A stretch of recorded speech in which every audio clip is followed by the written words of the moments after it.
নমস্কার বন্ধুরা, আজকে আমি বিকেলের জন্য একটা খুব সুন্দর নাস্তার রেসিপি নিয়েছি, যেটা আপনারা খুব সহজে এবং অল্প সময়ের মধ্যে ঝটপট করে বানিয়ে নিতে পারবেন। এই নাস্তাটি আপনারা বিকেলবেলায় গরম চায়ের সাথে খেতে পারবেন।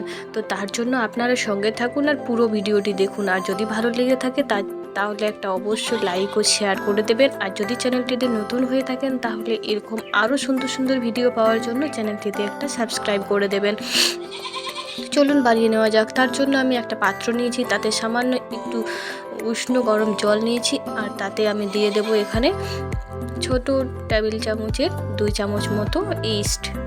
আর এটা আমি ভালো করে প্রথমে ইস্টটা ভিজিয়ে নেব।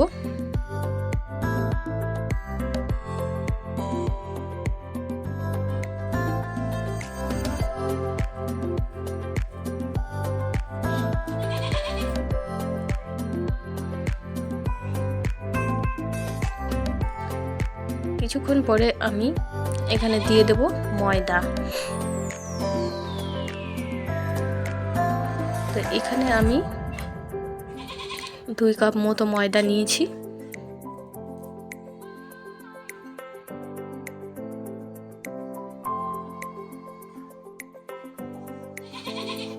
আর আমি এখানে চিনি দিয়েছি। তো চিনিটা আমি গুঁড়ো করে নিয়েছিলাম যাতে তাড়াতাড়ি করে এই ময়দার সাথে মিশে যায়, তার জন্য আমি চিনিটা গুঁড়ো করে নিয়েছি। তো এখানে পরিমাণ মতো চিনি দিয়ে দিয়েছি আর সামান্য একটু লবণ দিয়ে দিয়েছি। আপনারা যে পরিমাণে মিষ্টি খেতে পছন্দ করবেন সেই পরিমাণে চিনি বাড়িয়ে কমিয়ে নেবেন। এরপর আমি হাতের সাহায্যে ভালো করে এটা মেখে নেব।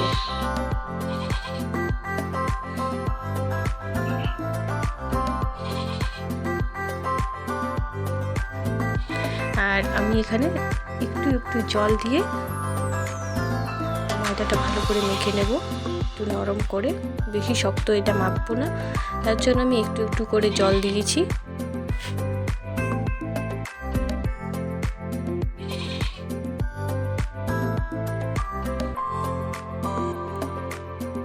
এই দেখুন আমার মাখাটা এত নরম হয়েছে, আপনারা দেখতেই পাচ্ছেন। এরপর আমি ওপর থেকে একটু সাদা তেল মাখিয়ে রেখে দেবো এটা 10 থেকে 15 মিনিট পর্যন্ত।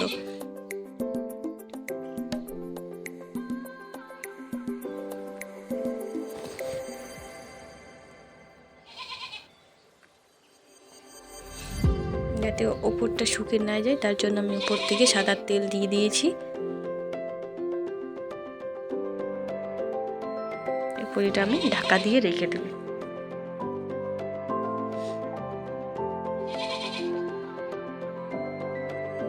দশ থেকে 15 মিনিট পর আমি এই ঢাকনাটা তুলে দেব। এই দেখুন ময়দাটা কতটা ফুলে উঠেছে। এরপর আমি হাতের সাহায্যে আবারও চেপে চেপে এটার হাওয়াটা বের করে নেব।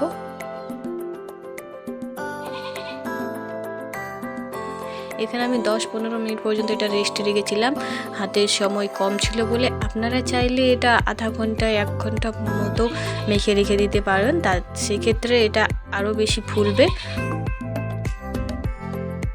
তো এই ময়দাটা প্রথমে আমি এটা দুটো ভাগে ভাগ করে নেব।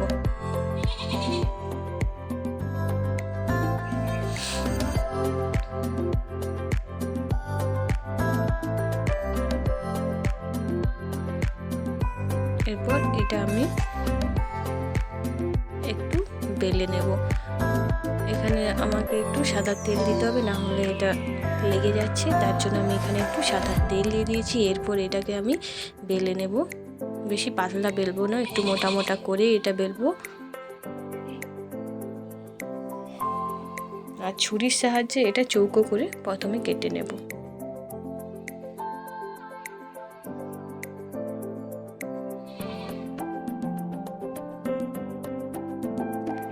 চৌকো করে কাটার পর তারপর এইভাবে কোনাকুনি আমি সমান সমান করে প্রথমে ভাগ করে নেব। এইভাবে তারপর আবারও আমি এটাকে 3 কোনা করে কেটে নেব।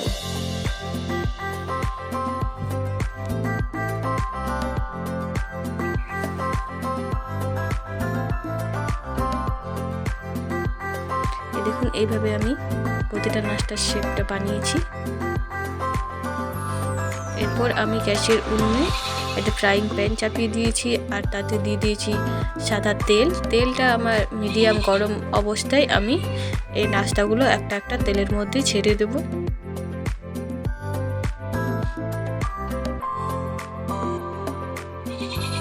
আর হালকা আঁচের মধ্যে এগুলো আমি ভালো করে সুন্দর করে লাল লাল করে ভেজে নেব, ব্রাউন কালার করে। এক পিঠ হয়ে গেছে ভাজা, এরপর আমি এটাকে উল্টে পরের পিঠটাও সুন্দর করে আমি ভেজে নেব।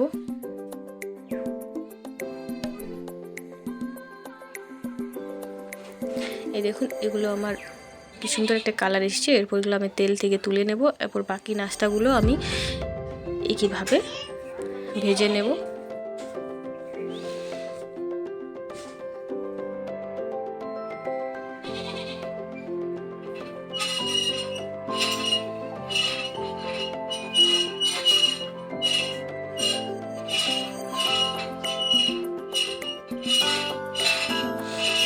এগুলো কত সুন্দর ফুলে এসেছে আর কত সুন্দর একটা কালার এসেছে, আপনারা দেখতেই পাচ্ছেন।